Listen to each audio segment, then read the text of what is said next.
ഒന്ന് ചിന്തിച്ചു നോക്കൂ, അവരിരുവരും നാളെ വിരമിക്കുകയാണ്. ആർക്കു വേണ്ടി നമ്മൾ പരസ്പരം വാക്കുകൾ കൊണ്ട് തർക്കിക്കും? ആര് നമ്മൾ ഇതുപോലെ നെഞ്ചിൽ നിൽക്കും? അന്ന് നമുക്കെല്ലാം നഷ്ടപ്പെടില്ലേ? ഈ മണ്ണിൽ ആടിത്തീർത്ത ഓരോ ഓർമ്മകളും ബാക്കിയാക്കി മെസ്സിയും റൊണാൾഡോയും പടിയിറങ്ങുന്ന ദിവസം നമുക്ക് ചിന്തിക്കുവാൻ കഴിയുമോ? പോർച്ചുഗൽ മൊറോക്കയോട് പരാജയപ്പെട്ടതിന് ശേഷം ചുറ്റുമുള്ള പോർച്ചുഗൽ ആരാധകരെ കൂവി വിളിച്ച നേരം ആ മനുഷ്യൻ ടനലിലൂടെ കണ്ണുനീർ തൂകി നടന്നു പോകുന്നത് കണ്ടവർ ഒരു നിമിഷം ഒന്ന് നിശബ്ദരായില്ലേ? അവരുടെ ഉള്ളും അറിയാതെ ഒന്ന് തേങ്ങിപ്പോയില്ലേ? പ്രിയപ്പെട്ട മെസ്സി ആരാധകരെ, നിങ്ങൾ റൊണാൾഡോയെ സ്നേഹിക്കുന്നില്ലേ? മനസ്സിന്റെ മറ നീക്കിയാൽ ആ മനുഷ്യനെ ആരാണ് വെറുക്കുന്നത്?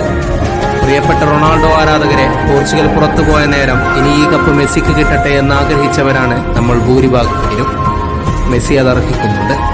മെസ്സി കപ്പ് ഉയർത്തിയപ്പോൾ അവരുടെ ഉള്ളും സന്തോഷിച്ചിട്ടുണ്ട്. ഒരു വാക്കുണ്ട്, everyone who fights with us is necessarily not our enemy.